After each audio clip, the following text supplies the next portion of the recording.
The sun sank behind the twisted oaks, bleeding orange and crimson over the plantation. Shadows lengthened across the worn dirt paths, where the air itself seemed to tremble with a quiet, waiting malice.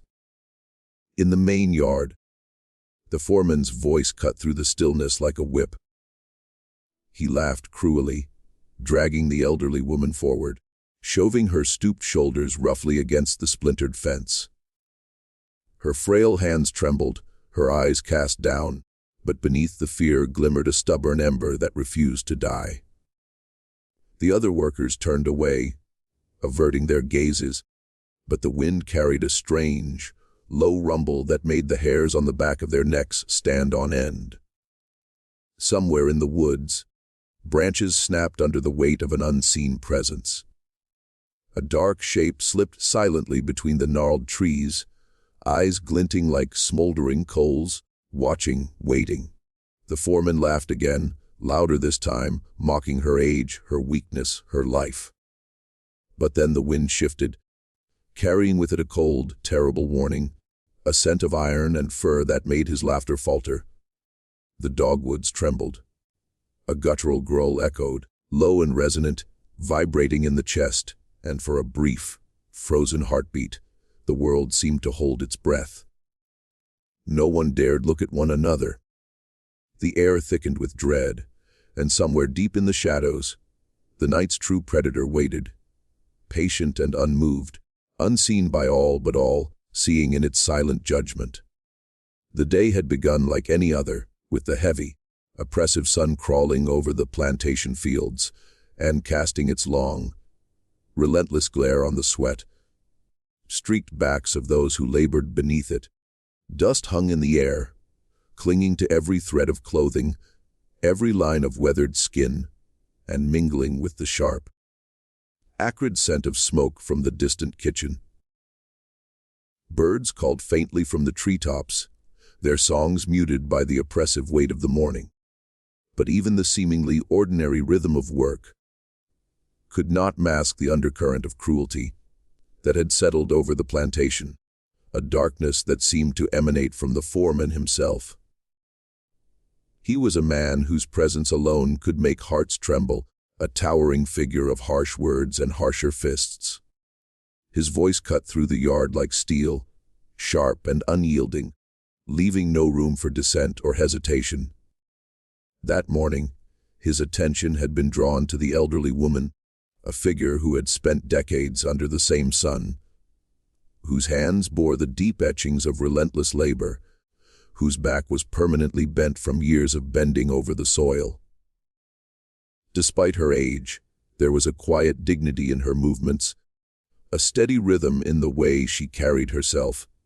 But the foreman saw only weakness, a target upon which he could heap scorn. The workers had already scattered into their assigned tasks, their eyes fixed on the ground, trying to avoid any hint of confrontation. But the foreman's attention zeroed in on her like a predator circling its prey. He approached with heavy, deliberate steps, boots crunching against the dry dirt, and each one seemed to echo, a harbinger of the humiliation to come.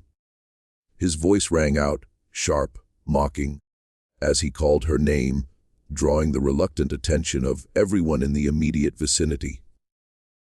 The air seemed to thicken, carrying an almost tangible tension, a quiet dread that something irreparable was about to occur. He laughed, a sound void of humor, and instead full of malice. The old woman flinched, not from fear of him alone, but from the weight of every gaze that followed, every pair of eyes that had been conditioned to submission and obedience. She tried to avert her gaze, but the foreman grabbed her arm roughly, forcing her to stand upright, her frail frame straining against the pressure. There was no room for argument, no chance for protest. His eyes bored into hers, searching for any sign of resistance, any flicker of defiance he could crush with words or fists. The words he chose were precise, cutting deeper than any blade. He mocked her age, her worn hands, her stooped shoulders, her trembling voice, turning the very marks of her life's work into a spectacle of shame. You call this labor?" He sneered, his tone dripping with contempt. "This wrinkled body, these shaking hands. What good are you to anyone?" Each phrase was met with his cruel laughter, a sound that seemed to grow louder and more sinister with each passing moment. The workers nearby glanced at one another, their faces pale and strained. But no one dared intervene. The foreman's wrath was well known, and the consequences of defiance were often brutal. She stood there, the embodiment of endurance, a silent testament to the years she had survived despite everything thrown against her. But even as he ridiculed her, there was a quiet, simmering strength in her eyes, a spark that refused to be fully extinguished by his cruelty. She had seen this before, had felt the sting of humiliation countless times. But there was a subtlety now in the way she endured it, a patient resilience that seemed almost imperceptible to those who only looked for weakness. The foreman's theatrics escalated, his gestures broad and exaggerated, designed not only to humiliate her, but to assert dominance over everyone watching. He prodded her with his boot, gesturing toward the work she had yet to complete, and shouted commands meant to belittle, to reduce her presence to mere utility. There was a meticulous cruelty in the way he manipulated the scene, ensuring that every word, every motion, reinforced his authority while undermining her humanity. The worker's silence weighed heavily in the hot, still air, an invisible accomplice to the foreman's malice. As the humiliation continued, small details became magnified. The dirt clung to her knees and hands. The sweat darkened her hair, the quiver of her lips betrayed the internal struggle to maintain composure. Each physical imperfection, each involuntary tremor, became ammunition for his scorn. He mocked her voice, her gait, the way she held herself, and in doing so, he forced the others to witness what he believed to be her inadequacy, turning the moment into a public spectacle. But beneath the immediate fear, beneath the sting of his words, there was something deeper at work. The old woman's mind was quiet, focused not on the humiliation itself but on survival, on endurance, on something unseen that had kept her alive all these years. Her gaze, though fixed downward, was sharp, noting the shadows shifting around the yard, the subtle change in the wind, the distant rustle of trees.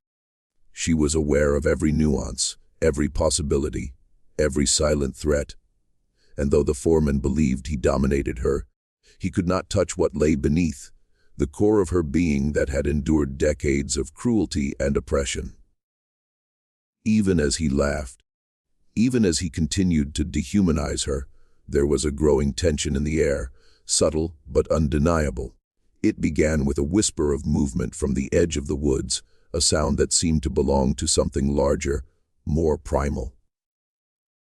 The foreman, absorbed in his own cruelty, did not notice the shift, but the old woman's eyes flicked to it briefly, and for a moment, a quiet understanding passed over her face. Something was coming, something that would not submit to ridicule, something that existed beyond fear, beyond human cruelty. The day had waned, and a heavy, unsettling quiet settled over the plantation. The sky, once a glaring expanse of blue, had dulled to a grayish, bruised hue, the kind of light that makes the edges of the world seem uncertain, as if shadows could twist and move of their own accord. The workers moved more slowly now, their hands weary from the relentless labor, their eyes darting toward the tree line where the forest began, dark and dense, holding secrets that had nothing to do with human eyes. Even the wind, which had been warm and languid throughout the morning, had taken on a cooler, sharper edge, carrying with it scents that did not belong to the cultivated fields, earthy, metallic, faintly acrid, like iron long left to rust. It began subtly, almost imperceptibly, as though the plantation itself were signaling that something was amiss. Branches snapped faintly, distantly, though there was no discernible figure to account for the sound. Leaves rustled, but no wind passed through the hollows between the trees.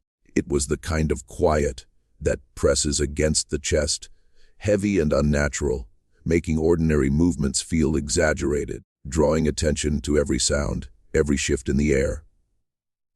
A dog barked somewhere in the distance, but its cry was short, tense, and then abruptly cut off, leaving behind a ringing echo that seemed too deliberate to be accidental. The old woman, still bent from years of labor, yet carrying herself with quiet awareness, paused as she carried a basket of produce back toward the main house. Her eyes swept the edge of the woods, catching fleeting movements that seemed just beyond comprehension. Shadows stretched and twisted, falling across the field in ways that defied logic, elongating unnaturally before snapping back to normal, as if the world itself had been warped for a brief instant. She could feel the tension in the air pressing against her ribs, making it difficult to breathe deeply. But she pressed onward, basket in hand, aware that stopping entirely could draw unwanted attention. Other workers noticed too, though they did not speak aloud. A glance toward the tree line revealed glimpses of movement. Something darker than shadow, something deliberate and silent. Fingers tightened around tools, arms flexed instinctively, but the mind struggled to rationalize what it saw. Perhaps it was an animal. Perhaps it was a trick of light, a reflection of the sun just sinking low enough to cast deceptive shapes. And yet, no matter how one tried to explain it away, there was a primal unease, a sense that the world beyond the field was watching, waiting, its patience vast and unyielding. By the time the afternoon shadows crept long across the plantation, the signs became harder to dismiss. Footsteps, too heavy, too deliberate for any animal they knew, echoed from within the tree line. Leaves crunched in patterns that made no sense. Circling, retreating, then circling again, as though something were testing the boundaries of its invisible cage. Occasionally, a low growl or guttural rumble shivered through the air, resonating in the chest and spine, making workers flinch and glance nervously at one another. But when they looked, there was nothing. Only the wind teasing the branches and the looming dark green wall of the forest. Even the foreman, whose arrogance often rendered him blind to subtle cues, could not fully ignore the signs. He paused, brow furrowed, scanning the tree line with a mix of irritation and unease. "Probably a stray dog," he muttered, though the harshness in his tone betrayed the seed of doubt that had lodged in his mind. He returned to his supervision of the work, shouting orders and snapping lashes of words, but the tension in the air seemed to resist him, as if the very world were conspiring to remind him that control was not his to command. As evening approached, the signs became almost impossible to ignore. Shadows lengthened unnaturally, stretching across the fields and pooling at the edges of the yard. The faint sounds, branches snapping, leaves rustling, occasional growls, seemed to come closer, as though whatever lurked beyond the fields had decided to watch more carefully. Workers whispered among themselves, keeping their voices low and careful, but the old woman alone seemed attuned to the rhythm of these omens. Moving with a deliberate caution, her hands steady though her heart thumped in quiet anticipation. Then came the first direct encounter with something undeniably unnatural. A large, dark shape appeared briefly at the forest's edge, its presence barely discernible against the deepening gloom. One worker froze mid-step, eyes widening in disbelief, certain he had seen a figure crouched low, muscular and enormous, far larger than any wolf or dog he had ever known. He blinked, and it was gone, leaving behind only the faint impression of movement, the air quivering, as if whatever had been there had disturbed reality itself. He shook his head, tried to convince himself he was imagining things, and yet the memory of the shape lingered, a dark, pressing weight at the edge of his thoughts.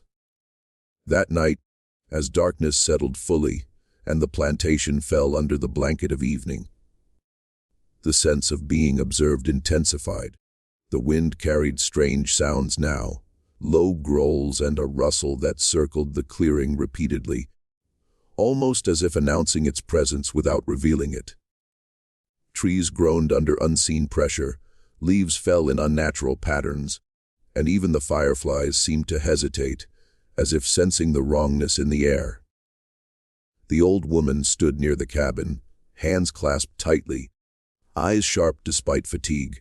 She felt it, deep in her chest, the pulse of something alive, something intelligent and untamed, lurking just beyond sight. Yet when workers tried to speak of it, disbelief immediately washed over their words.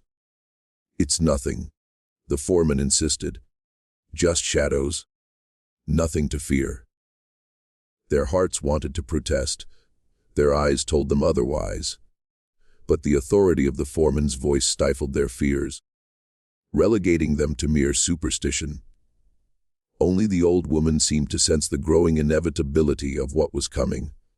A predator waiting patiently, powerful beyond human reckoning, and yet unseen by all except the one who had endured decades of cruelty and learned to read the quiet, hidden signs in the world. Night had fallen fully over the plantation, and the usual chorus of cicadas and distant frogs had grown uneasy, almost hesitant, as if the very creatures of the night sensed the presence of something far larger than themselves.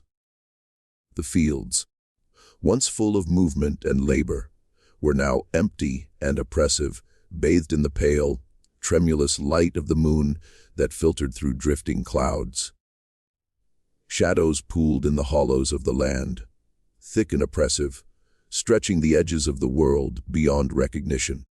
The air itself seemed charged with anticipation, each inhalation heavy, metallic, as though carrying a warning that none of the workers could quite articulate. It was in this oppressive quiet that the first worker ventured toward the tree line. He had lingered near the edge of the fields, his mind restless, recalling the strange signs that had appeared over the past days. Branches snapping in impossible patterns, fleeting glimpses of movement too large and deliberate to be mere animals. His fingers gripped the handle of a hoe tightly, though the tool offered little protection. Every step he took was cautious, measured, but even as he moved, a gnawing sense of dread coiled in his stomach, the primal understanding that he was being watched. Then it happened. A shadow shifted at the edge of the woods, low and deliberate, moving with a silent grace that was anything but ordinary. The worker froze, his breath catching in his throat, heart hammering against ribs that felt suddenly brittle under the weight of fear. He squinted, trying to make sense of what he saw, a massive shape crouched low, muscles rippling beneath fur darker than the night itself. Its eyes caught the faint moonlight, glowing with an intelligence that chilled him to the bone, and for a moment, time itself seemed to halt. He wanted to scream, to warn the others, but the sound lodged in his throat, paralyzed by the unnatural presence before him. "Did you see that?" he whispered, voice trembling as he spun back toward the clearing where the workers still lingered. Their eyes were wide, but fear was tempered by disbelief. Shadows can play tricks. The wind can bend the trees. Their minds clung to rational explanations because the truth was far too monstrous to accept. "It's just a stray dog," one muttered, shaking his head, though his voice lacked conviction. Even he could feel the chill that had settled over the yard, a sense that something immense and deliberate watched from just beyond the tree line. The foreman, pacing near the old woman's small cabin, heard the murmurs and scowled, frustration etched across his face. "There's nothing there," he barked, voice sharp, commanding.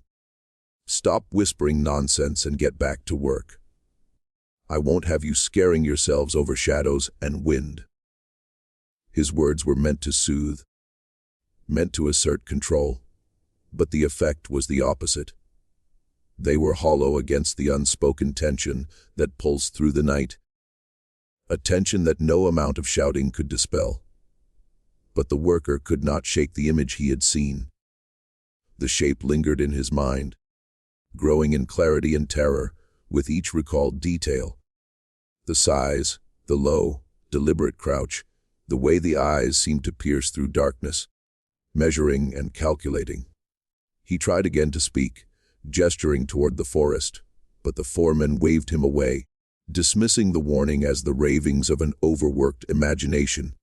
And yet, even as authority silenced words, it could not silence instinct. Every muscle in the worker's body screamed that something unnatural waited in the darkness. Something patient, something that could not be bargained with or reasoned into submission. The old woman, stooped but unbroken, watched quietly from the shadows of the cabin. Her hands rested lightly on the wooden railing, her knuckles white, eyes tracing the darkened tree line with an understanding that the others did not yet possess. She had noticed the subtle shifts in the wind, the heavy footfalls that carried no familiar pattern, the faint growls that vibrated low and deep, resonating through bone. She did not need to see the creature to know it existed. Her mind, honed by decades of survival and quiet observation, pieced together the signs with frightening accuracy. And she waited, knowing that the foreman and the others would not believe until something undeniable forced itself into their world. Then came the sound that could not be ignored. A low, resonant growl that rolled across the clearing like distant thunder, vibrating through the ground, stirring the trees and causing animals to scurry into hiding. It was a sound that spoke of size, of predatory intelligence, of unrelenting strength. The workers froze, their tools falling from trembling hands, eyes straining to pierce the darkness. Even the foreman paused mid-step, lips tightening, a faint tremor betraying his effort to maintain composure. The air seemed to pulse with life, with danger, with a presence that made human control feel absurdly insignificant. One brave, or perhaps foolish. Worker took a step closer, pointing toward the tree line. "It's there!" he shouted, voice cracking. Something huge and moving. His words hung in the air, met not with agreement, but with incredulous stares and nervous laughter. The foreman barked again, threatening punishment for what he called foolish superstition. But the growl came again, louder this time, closer, and even he could not ignore it. It carried the weight of inevitability, of a force that had waited long in silence, unseen and unchallenged. And it demanded attention.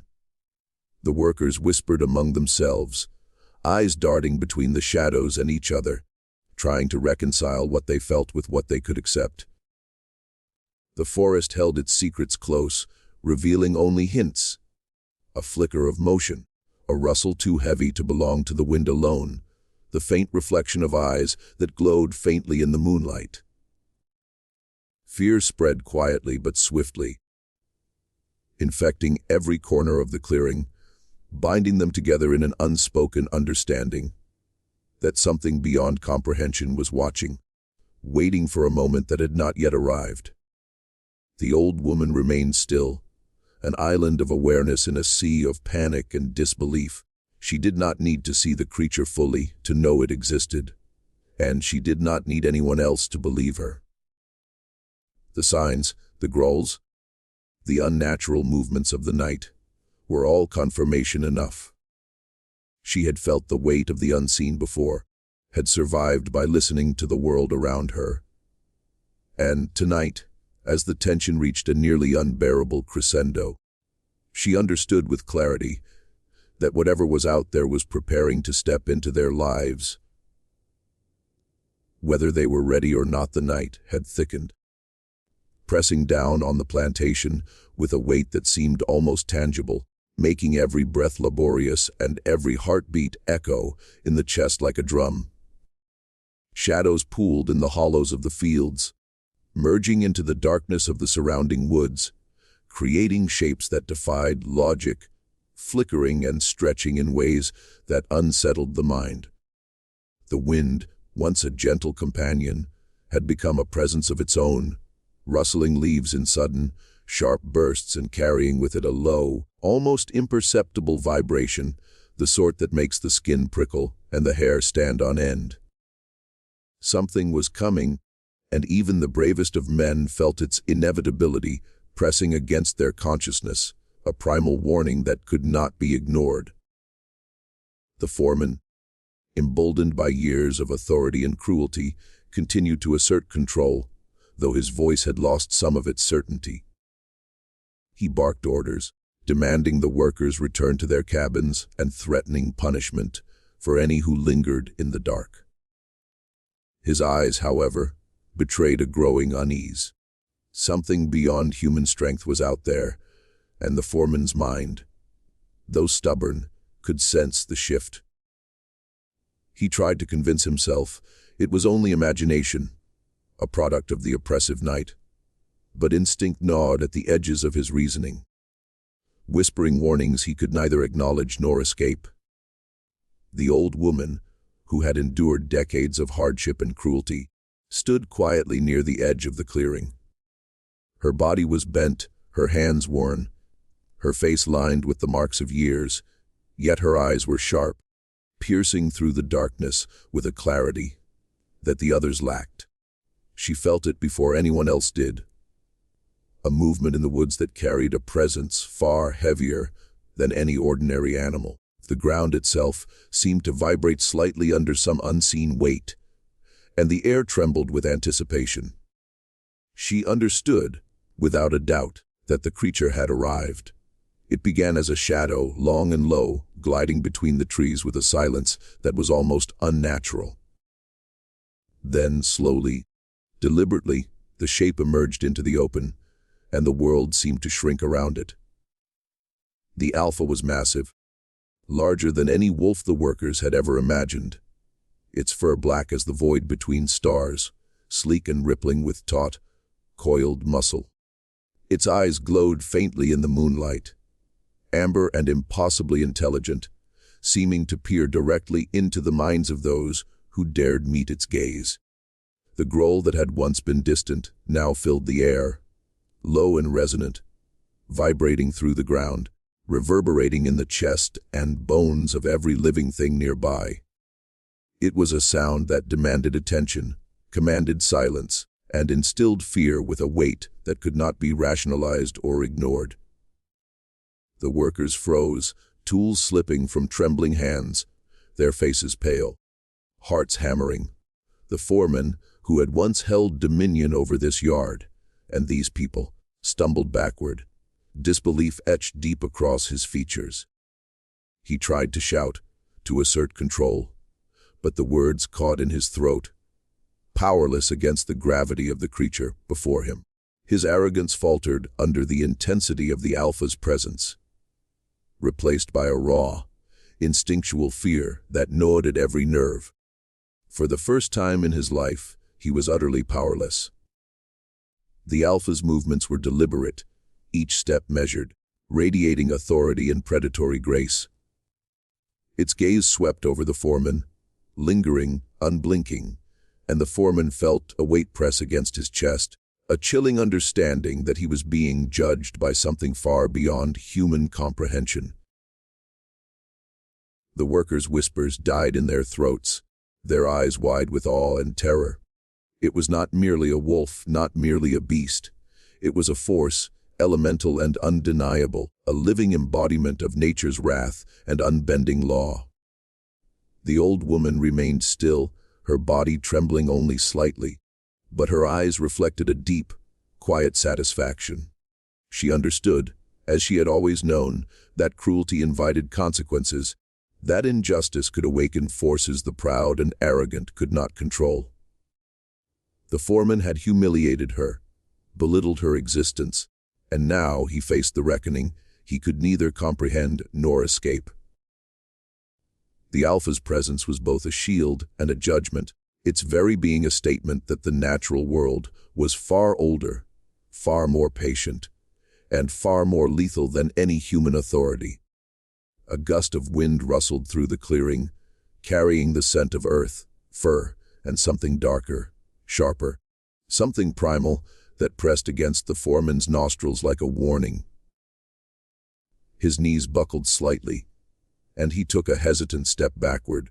But the Alpha did not chase, did not strike. It merely stood, massive and immovable, a silent sentinel observing the scene, eyes fixed on him as if reading the fear etched into every line of his face. Its growl resonated again, a low, rolling vibration that seemed to shake the ground itself, and the workers instinctively stepped further back, instinct overriding reason in the face of such a presence. In that moment, the plantation, with its familiar fields and worn cabins, felt transformed. The air was thick with tension, charged with the impossible reality of what stood before them. No superstition, no story, no warning could have prepared them for the raw power, the intelligence, the majesty of the Alpha.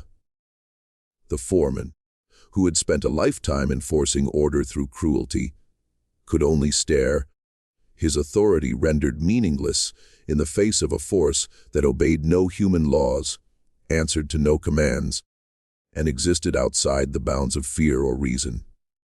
The workers clung to one another silently, their fear mingling with awe. Some began to question whether they had ever truly understood the world around them, whether the signs they had ignored, the snapping branches, the fleeting shadows, the distant growls, were in fact warnings they had been too timid or too proud to heed. And in that shared silence, the Alpha remained a towering figure of judgment and power, radiating a presence that was both protective and terrifying, a force that would not be denied, a reminder that cruelty invited reckoning in ways the human mind could barely imagine.